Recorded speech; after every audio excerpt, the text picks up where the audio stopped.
Hello student, आप सभी का अपने कोटा साइंस हब चैनल पर हार्दिक स्वागत। This is Prabha Verma, your science teacher here. कैसे हैं आप सभी और आप सभी की स्टडीज कैसे चल रही हैं? आप थोड़ा सा अलग फील कर रहे होगे सिर्फ इस वजह से कि हमने अपना बायोलॉजी प्लेटफॉर्म चैनल का नेम जो है चेंज कर दिया है और हमने अब उसका नाम रख दिया है कोटा साइंस हब, ताकि कोटा की जो क्लासेस हैं वो आपको हमारे या आपके अपने चैनल पे अवेलेबल हो सके और आपकी प्रिपरेशन जो है वो बहुत बढ़िया तरीके से चल सके। अभी थोड़ा हमारे बीच में गैप आ गया था, वो कुछ इश्यूज रहे थे, लेकिन अब कोई भी दिक्कत नहीं है। अब हमारी क्लासेस दोबारा से कंटिन्यू रहेगी। आपके बोर्ड के एग्जाम हैं और जैसे कि आप देख रहे हैं सेशन जो है आपका कंप्लीट होने पर है और डेट शीट जो है सीबीएसई बोर्ड की काफ़ी हद तक आ भी गई है। तो आपकी सभी नीड को देखते हुए कोटा साइंस हब आपके लिए हमेशा अवेलेबल रहेगा। और हम जहाँ से हमने लास्ट हमारा सेशन रहा था वहीं से अब मैं आगे कंटिन्यू करने जा रही हूँ। चैप्टर सेकंड है हमारा acid, base and salt. Last topic जो हमने स्टडी किया था वो ये था कि एसिड और वाटर का जो मिक्सचर है कि किस तरीके से हम एसिड में वाटर मिलाएं या वाटर में एसिड। तो लास्ट चैप्टर या लास्ट जो सेशन था बेटा हमारा वो था। नाउ हम आज नए टॉपिक के साथ स्टार्ट करने जा रहे हैं। All the very best to your studies. Fine. Now how strong are acid और बेस सॉल्यूशन। आज का टॉपिक बड़ा इंपॉर्टेंट है, इंटरेस्टिंग भी है। इसमें आप देखेंगे कि कोई भी एसिड और बेस सॉल्यूशन वो स्ट्रॉन्ग है किस वजह से है। ऐसा क्या है कि उसकी एसिडिटी या बेसिसिटी बहुत ही ज्यादा है। तो बड़ा इंटरेस्टिंग सा आपका टॉपिक रहेगा। फर्स्ट है आपका एसिड बेस इंडिकेटर, जिन्हें हम यूनिवर्सल इंडिकेटर भी कहते हैं। Indicator that means that indicates, जो कुछ सिग्नल देता है, इंडिकेट करता है weather the given solution is acid और बेस, या वो अम्ल है या क्षार है, एसिड है या बेस है, वो हमें एक इंडिकेटर की हेल्प से पता चलता है। अब ये इंडिकेटर है क्या? It shows different colours at different concentration of hydrogen ion in A solution. अब यहाँ पे हमने बेसिकली हाइड्रोजन आयन लिया है। इसी को आप साथ में हाइड्रोक्साइड आयन की फॉर्म में भी देख सकते हैं। OH नेगेटिव आयन की फॉर्म में भी आप देख सकते हैं, जैसे कि हमने कहा है यहाँ पे H positive that means hydrogen ion. तो कहने का मतलब क्या है बेटा कि डिफरेंट कंसंट्रेशंस पे डिफरेंट कंसंट्रेशन किसकी, या तो हाइड्रोजन आयन की या हाइड्रोक्साइड आयन की, जिसकी वजह से हमें डिफरेंट कलर देखने को मिलता है। और ये डिफरेंट कलर ही हमें बताते हैं the whether the given solution is acid और a base. Is it all right? Now हमारे पास क्या है, एक पीएच स्केल है। अब ये पीएच स्केल क्या है, बड़ा इंपॉर्टेंट है, क्योंकि पीएच जैसे टॉपिक आपके बायो में भी काम आना है, केमिस्ट्री में भी काम आना है और आगे आपकी हायर क्लासेस के लिए भी बड़ा इंपॉर्टेंट है। pH scale, it is a scale for measuring hydrogen ion concentration in a solution। तो pH scale क्या है? आपका एक स्केल है जो हाइड्रोजन आयन कंसंट्रेशन को एक सॉल्यूशन में मेजर करता है कि आपका गिवन सॉल्यूशन है उसमें हाइड्रोक्साइड आयन कितने हैं या हाइड्रोजन आयन की कंसंट्रेशन कैसी है। तो यहाँ पे pH, H stands for hydrogen and this P that means pH in P stands for potential। पोटेंच जो है एक जर्मन वर्ड है और इस जर्मन वर्ड का मतलब होता है पावर। अब पावर किस चीज की? पावर हमें कोई ऐसी पावर की हम बात नहीं कर रहे, हम पावर की यहाँ पे बात करेंगे सिर्फ कंसंट्रेशन से रिलेटेड। कंसंट्रेशन से रिलेटेड आप बात करेंगे।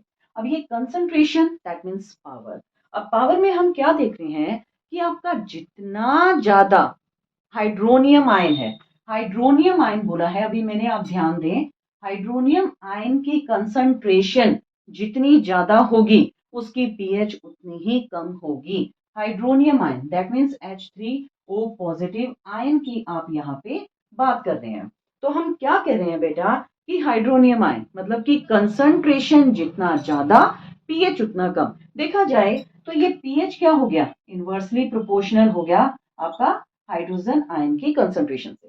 दैट मीन्स कि आपका जितना ज्यादा हाइड्रोजन आयन होगा पीएच उतना कम होगा एंड वाइस वर्सा। अगर पीएच ज्यादा है तो हाइड्रोजन आयन कंसंट्रेशन कम होगा। तो ये हमें डिफरेंट सॉल्यूशन में कंसंट्रेशन देखना है। गिवन सॉल्यूशन आपके पास, जैसे कि अब हम HCl की बात करते हैं, हाइड्रोक्लोरिक एसिड, दूसरी तरफ मैं बात करती हूँ सल्फ्यूरिक एसिड की।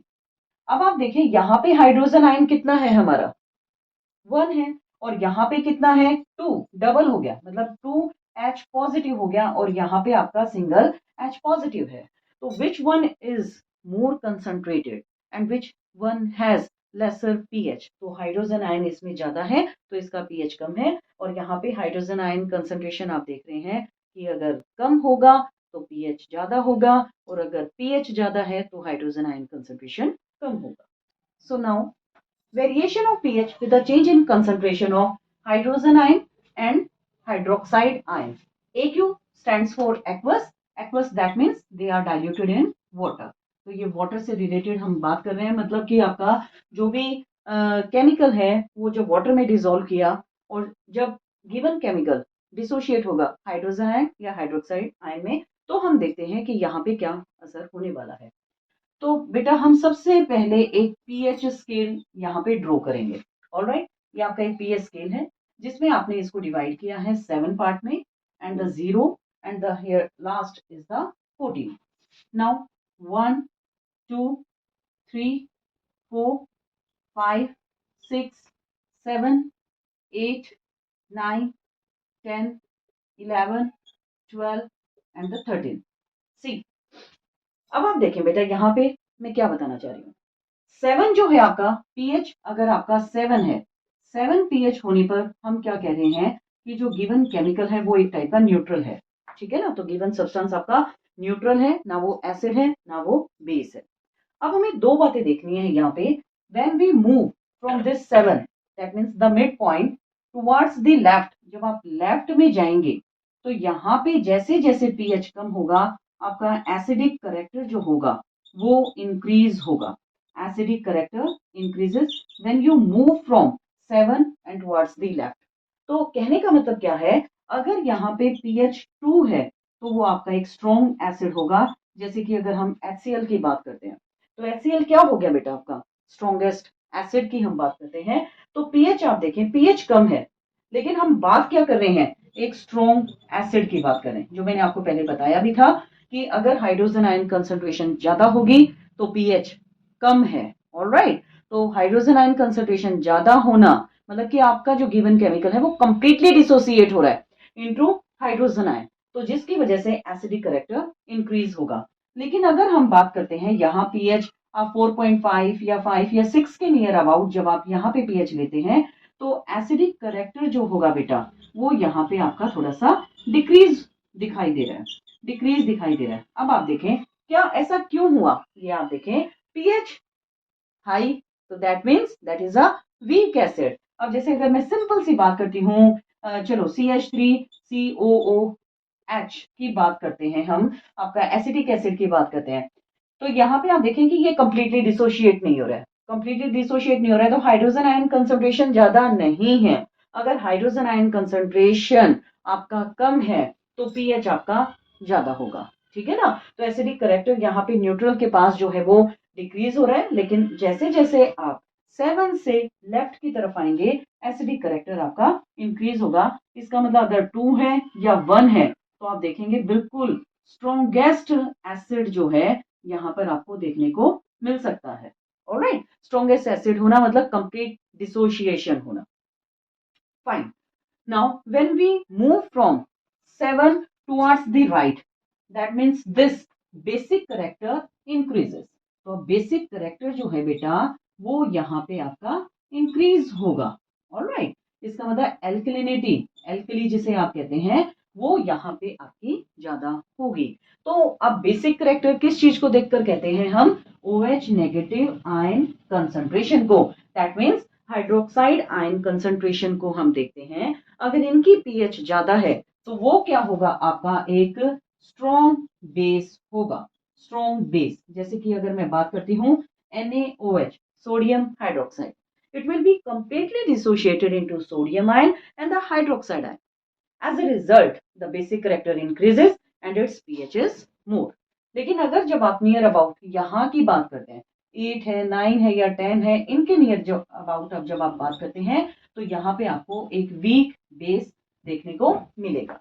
ऑलराइट, तो दोनों बातें हमारी क्लियर होती हैं। यहाँ पे आप क्या देख रहे हैं कि एक वीक एसिड है, वीक एसिड, ठीक है। और इस साइड हम क्या देख रहे हैं, एक स्ट्रॉन्ग एसिड। सिमिलरली बिल्कुल इसके एजेस पे, एंड पे आप क्या देख रहे हैं, बेसिक करेक्टर इंक्रीज हुआ है, इसका मतलब एक स्ट्रॉन्ग बेस है। लेकिन जब आप थोड़ा सा 8, 9, 10 के नियर अबाउट रहते हैं तो वहां पर एक वीक बेस रहता है। अब बात करते हैं मिड पॉइंट की, दैट मीन 7, पीएच 7 है तो न्यूट्रल है। अब न्यूट्रल में क्या है, न्यूट्रल में बेटा हमारा आएगा water, H2O, that is the water, ठीक है ना। तो इसीलिए आप देखते हैं कि वाटर, वाटर से मतलब नॉर्मली जब हम बीमार होते हैं और मेडिसिन लेते हैं तो हम प्रेफर करते हैं पानी से ली जाए। जैसे डॉक्टर रिकमेंड भी करते हैं कई बार दूध के साथ लेनी है या चाय के साथ लेनी है या नॉर्मल पानी के साथ लेनी है। तो नॉर्मल पानी मतलब न्यूट्रल है, न्यूट्रल होने की वजह से वो क्या है, उसका पीएच 7 है और वो कोई भी रिएक्शन अपनी शो नहीं कर रहा है as such. Alright, so now pH of some common substances shown on a pH paper. आप देख रहे हैं यहाँ पे एक कलर्ड पीएच पेपर आपको दिखाया है। ये कलर्ड पीएच पेपर से हमें एक पर्टिकुलर पीएच का पता चलता है और वो पीएच किस सब्सटेंसेस के हो सकते हैं उनका भी हमें आइडिया आता है। जैसा कि आप यहाँ पे देख भी रहे हैं कि आपको एक पिक नजर आ रही है जिसमें डिफरेंट कलर्स हैं। जैसे कि अगर मैं बात करती हूँ गैस्ट्रिक जूस की, तो गैस्ट्रिक जूस में हम पढ़ते हैं कि HCl प्रेजेंट होता है। तो HCl प्रेजेंट होने की वजह से वहां का जो पीएच है, मतलब हमारे स्टमक का जो पीएच है वो 1.2 है। ऐसे ही जब आप देखते हैं लेमन जूस, ये सारे एसिडिक हैं, तो लेमन जूस में हम देख रहे हैं कि पीएच नियर अबाउट 2.2 है, जिसकी वजह से आपको हल्का मतलब रेड, येलो, ऑरेंज कलर आपको यहाँ पे दिख भी रहा है। फिर हमने बात की थी न्यूट्रल की, पीएच 7 या पीएच 7.4, जिसमें हम अपना वाटर, प्योर वाटर या ब्लड की बात करते हैं। तो उनका जो है, या ब्लड की अगर हम कहें बिल्कुल स्लाइटली एल्कलाइन है, या वाटर की आप कहते हैं कि पीएच जो है न्यूट्रल है, जिसकी वजह से हल्का सा वो लाइट ग्रीन ब्लूइश नजर आता है। नेक्स्ट आता है आपका मिल्क ऑफ मैग्नीशिया, जिसका पीएच नियर अबाउट 10 है और ये थोड़ा सा पर्पल कलर का नजर आता है, पर्पल ग्रीन कलर दिखाई भी दे रहा है आपको। और लास्ट हम बात करते हैं एक strong base, that mean sodium hydroxide की, और जिसका जो कलर है बिल्कुल डार्क वॉयलेट पर्पल जो है मिक्स है, और ऐसा पीएच आपको दिखाई दे रहा है, या उसके अकॉर्डिंग एक पर्टिकुलर पीएच के अकॉर्डिंग वो कलर जो है आपको दिखाई देगा। तो सिंपल सी बात है, जैसे हमें एक लिटमस पेपर यूज करते हैं, तो आप देखते हैं कि अगर रेड स्ट्रिप है, रेड को एक बेस में डिप किया है, तो आप देखेंगे वो रेड से ब्लू हो गया, that means the given chemical is a base. और अगर आप देखते हैं कि ब्लू स्ट्रिप थी और उसको एक एसिड में डिप किया है, तो आप देखेंगे blue will convert into red, that means the given substance is acid. तो यहां से हम एक पीएच पेपर, पीएच स्ट्रिप की अगर हम बात कर रहे हैं, तो गिवन मतलब कोई भी आप सब्सटेंस उठा लीजिए, जैसे कि आपने टोमेटो जूस उठा लिया, कैरेट जूस है, ऑरेंज जूस है, या 1 मोलर NaOH है, या आपका टेमेरिंड है मतलब इमली है, उसका जो भी आपका मतलब एक लिक्विड जो आपने तैयार किया है, सॉस का पीएच अगर हम कहें, या विनेगर है, ऐसा कोई भी केमिकल जब आप उठा के उसका टेस्टिंग करते हैं तो पर्टिकुलर चेंज वहां पे कलर में दिखाई देता है, और उससे हम आइडिया लगाते हैं कि गिवन जो केमिकल है, विदाउट टेस्टिंग, क्योंकि आप सभी केमिकल को तो टेस्ट नहीं कर सकते हैं ना, ऑलराइट, तो उसका एक तरीका रहता है हमारे पीएच पेपर पे टेस्ट करने का। So now our next topic is importance of pH in everyday life. बहुत ही अच्छा टॉपिक है और यहाँ से क्वेश्चन भी एक बनना भी चाहिए और आता भी है। तो अब हम देखते हैं ये पीएच की जो हम बात कर रहे हैं, अब इसको हम अपनी प्रैक्टिकल लाइफ में अप्लाई करके देखते हैं। तो फर्स्ट रहेगा आपका, are plants and animals pH sensitive? क्या एनिमल और प्लांट पीएच सेंसिटिव होते हैं? यस। देखो बेटा, क्या है कि हमारी बॉडी जो है वो नियर अबाउट पीएच 7 टू 7.8 इतनी रेंज में जो है हमारी बॉडी आसानी से वर्क कर सकती है। अब बात करते हैं, अगर पीएच कम हो गया, ज्यादा हो गया, दोनों ही केसेस में आप देखते हैं कि हमें प्रॉब्लम स्टार्ट हो जाती है। या अगर नॉर्मल भी मैं बात करूं कि जैसे सफोकेशन है, या आपने कहा कि बीपी लो हो गया है, हाई हो गया है, ये सब, या आपका रेस्पिरेशन रेट है, या सर्कुलेटरी है, हेडेक है, वोमिटिंग है, ये सब देखो एक मतलब सब केमिस्ट्री और बायो मिला जुला है, तो ये पीएच को कहीं ना कहीं अफेक्ट कर देता है। ठीक है। अब जैसे अगर देखते हैं, अगर पीएच कम हो गया, इसका मतलब एसिड, एसिड का कंसंट्रेशन बॉडी के अंदर बढ़ गया है, एसिड इंक्रीज हो गया, और जब एसिड इंक्रीज होगा तो वो क्या करेगा, एसिडिटी कॉज करेगा, हो गया ना। तो अब एसिडिटी की वजह से आप देखें कि चेस्ट में भी पेन है, या आपके सिर में भी थोड़ा चक्कर है, या वॉमिटिंग है, इसका मतलब सारा खेल किसका था? एसिड। और एसिड क्या मतलब? Hydrogen ion. और अब अगर हाइड्रोजन की आयन की बात करें तो अगेन आपका पीएच है। तो सारी चीजें इंटर रिलेटेड है। अब जो हमारे एनिमल्स की तो चलो हमने बात की, अब प्लांट्स है। प्लांट्स भी जो है बेटा वो नैरो रेंज में ही सरवाइव करते हैं, वो ज्यादा वेरिएशन टॉलरेट नहीं कर सकते हैं। ठीक है। अब जैसे आप देखते हैं कि मानो कि अगर हमारे एटमॉस्फेयर में एसिड का कंसंट्रेशन इंक्रीज होता है तो फाइनली क्या होगा? It will cause acid rain. अब एसिड रेन जब होगा it will mix with the water of the river. अब ये नदियों के पानी में जब एसिड रेन जा रहा है तो वहां भी क्या है? हमारी एक्वेटिक लाइफ है, मतलब प्लांट भी हैं और एनिमल्स भी हैं। तो एक्वेटिक लाइफ अफेक्ट होगी क्योंकि एकदम पीएच रिवर का चेंज हो गया, तो जिसकी वजह से सफोकेशन हो सकता है, या जो एनिमल है हमारे एक्वेटिक एनिमल्स है they may die. Second, what is the pH of the soil in your backyard? अब मानो कि आपका एक फील्ड में, ठीक है, अगर आप जाते हैं या आपके घर में कोई पार्क है, वहां का पीएच अब आप देख रहे हैं।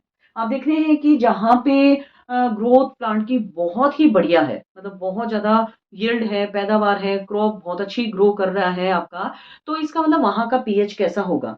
या एक जगह आप कहें जैसे राजस्थान की बात करें, वहां की सॉइल की बात करें, तो वहां का पीएच इसका मतलब ओके नहीं है, तो इतनी प्लांटेशन भी वहां पे नहीं दिखाई देती है।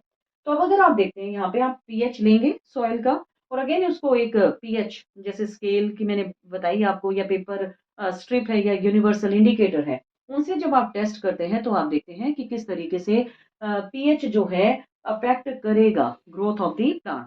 तो ये पीएच कम है ज्यादा है दोनों ही अफेक्ट करता है। तो हमें क्या करना है कि अपना पीएच थोड़ा सा न्यूट्रल रखना है, और वैसे ही पीएच के जो रेंज है उसमें हमारे प्लांट्स या जो हमारे सॉइल ऑर्गेनिजम्स हैं जो प्लांट को बेनिफिट पहुंचाते हैं लाइक अर्थवॉर्म, तो वो सरवाइव कर सकते हैं। Next importance, pH in our digestive system. अब बॉडी के अंदर पीएच का तो मेजर रोल है, ठीक है, जैसे मैंने अभी आपको बताया भी है इंपॉर्टेंस को डिस्कस करते हुए।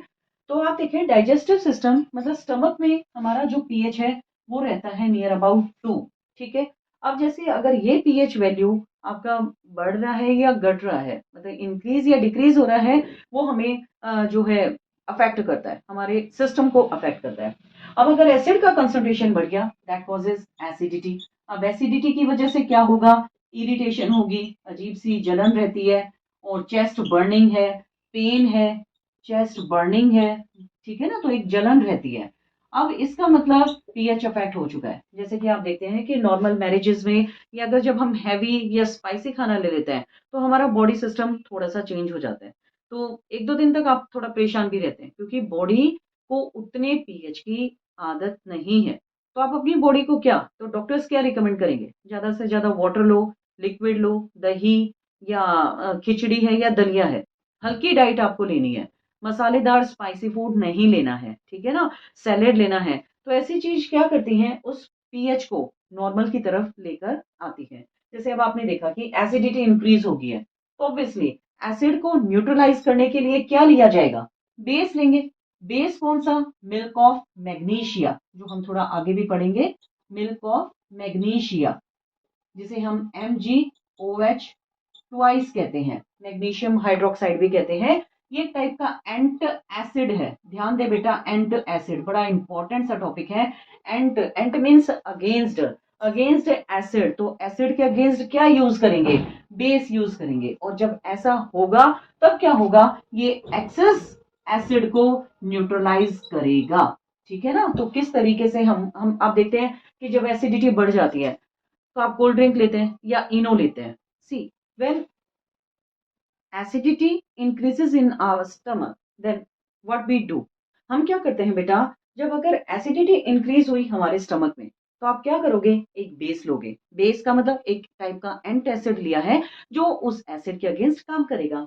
वो क्या है आपका? Milk of magnesia, magnesium hydroxide. तो ये क्या करेगा? एक्सेस एसिड को ये न्यूट्रलाइज करता है, जिसकी वजह से न्यूट्रल हो गया। दैट मीन्स अब आप देखो कि जब एसिड इंक्रीज हो जाता है तो नॉर्मल वे से हम क्या करते हैं? या तो कोई कोल्ड ड्रिंक ली है आपने, या फिर आपने इनो लिया, या बेकिंग सोडा लिया, जिसकी वजह से कुछ टाइम के बाद आपको थोड़ा सा रिलीफ मिलता है ना। तो एसिड धीरे धीरे न्यूट्रलाइज हो रहा है, और जो हमारा पीएच है वो थोड़ा सा नॉर्मल की तरफ फिर से आना शुरू हो जाता है। Now the fourth one, pH change as the cause of tooth decay. बहुत ही अच्छा क्वेश्चन है ये आपका। टूथ डीके मतलब कि दांतों में सड़न का होना। अब देखो क्या है, नॉर्मली हमारे माउथ का जो पीएच है वो नियर अबाउट हम मान के चलते हैं, ठीक है, 4 to 5 या 5.5 तक आप देखते हैं। अब आप क्या देखते हैं, जैसे ही हम कुछ खाते हैं तो मतलब डॉक्टर्स भी रिकमेंड करते हैं कि ब्रशिंग करना है या गागल्स करने हैं, मतलब आपको माउथ वॉशिंग करनी है ना। तो सबसे बेस्ट वे है ताकि कोई भी बैक्टीरिया वहां पे डेवलप ना हो। फिर भी अब आप देखते हैं कि अगर हमने माउथ वॉशिंग नहीं की तो बैक्टीरिया डेवलप हुआ। बैक्टीरिया के डेवलप होने से टूथ डीके या माउथ में आप देखते हैं अजीब ही बैड स्मेल है, फाउल स्मेल है, गंदी स्मेल आनी शुरू हो जाती है। अब आप देखें कि ये क्या कर रहा है एक्चुअल में। अब ये जो एसिड बनेगा ना यहाँ पे, जो एंटेंगल्ड फूड पार्टिकल्स हैं which get entrapped inside our jaws और the teeth, then what do they create acidic environment. Acidic environment create हो गया। ये एसिड क्या करेगा, जो हमारा टूथ इनेमल है, जो हमारा वाइट शाइनी पार्ट है हमारे टीथ पे, उसको अटैक करेगा, जो कि हार्डेस्ट सब्सटेंस है हमारी बॉडी के अंदर। ये हार्डेस्ट सब्सटेंस है हमारी बॉडी के अंदर। अब ये फाइनली किसका बना हुआ है, ये बना हुआ है आपका calcium hydroxyapatite. Hydroxyapatite, जिसे आप कैल्शियम फॉस्फेट भी कहते हैं, कैल्शियम फॉस्फेट, ठीक है ना। तो ये क्या करेगा, इसको अटैक करता है। अब अटैक करने से ये जो इनेमल, जो हमारी एक प्रोटेक्टिव कवरिंग भी है टीथ की, वो धीरे धीरे डिटोरिएट होती है, डिके होते हैं, जिसकी वजह से दांतों में सड़न होनी शुरू हो जाती है। तो नॉर्मल है कि हम अपने जो माउथ की क्लीनिंग है या रिंजिंग है वो एक नॉर्मल वाटर से करते रहें। So the last importance is the self-defense by animals and plant through chemical warfare. Chemical warfare के थ्रू जो है अब प्लांट अपने आप का सेल्फ डिफेंस कैसे कर सकते हैं। तो देखिए बेटा, बी स्टिंग, मधुमक्खी का जो डंक है, स्टिंग है, वो जैसे ही एकदम स्किन में जाता है तो वो क्या कर रहा है, पेन और इरिटेशन कॉज करेगा। ऑलराइट, अब हमें क्या करना है, जो स्टंग एरिया है जहां पे डंक लगा है, वहां पे हमें कोई भी एक माइल्ड बेस यूज करना है, जैसे कि बेकिंग सोडा। ऑलराइट, अब ये बेकिंग सोडा क्या करेगा, पेन इरिटेशन से हमें रिलीफ प्रोवाइड करेगा। क्यों, क्योंकि वहां पे क्या था, एसिड था। यूज क्या किया है, बेस, और ये सब क्या करेगा, चीजों को न्यूट्रलाइज करेगा। ऑलराइट, ऐसे ही आपका एक प्लांट है नेटल लीव्स, बड़ा इंपॉर्टेंट सा है ये नेटल लीव्स भी क्या करते हैं, नेटल लीव्स जो है अगर उसके आसपास हम जाते हैं तो ये मिथेनोइक एसिड जो है प्रोड्यूस करता है, ठीक है ना। अब नेटल लीव्स क्या प्रोड्यूस कर रहा है, मिथेनोइक एसिड। अब ये मिथेनोइक एसिड है, अब इसको रिलीव या इसको न्यूट्रलाइज करने के लिए हमें एक बेस का यूज करना पड़ेगा। ऑलराइट, तो today's lecture was very important and interesting also. तो बेटा आप अपनी स्टडीज को अच्छे से कंटिन्यू करें, और दोबारा से एक ही बात कहूंगी कि अपने channel Kota science hub by Prabha Verma को आप ज्यादा से ज्यादा सब्सक्राइब करें और दूसरे बच्चों से भी करवाएं, ताकि कोटा जैसी क्लासेस आपको अपने चैनल पे हम कंटिन्यू कर सकें और आपकी जो भी नीड है उसको हम ध्यान में रखें। तब तक ध्यान रखिए, पढ़ाई करते रहिए और मौज करते रहिए। Thank you.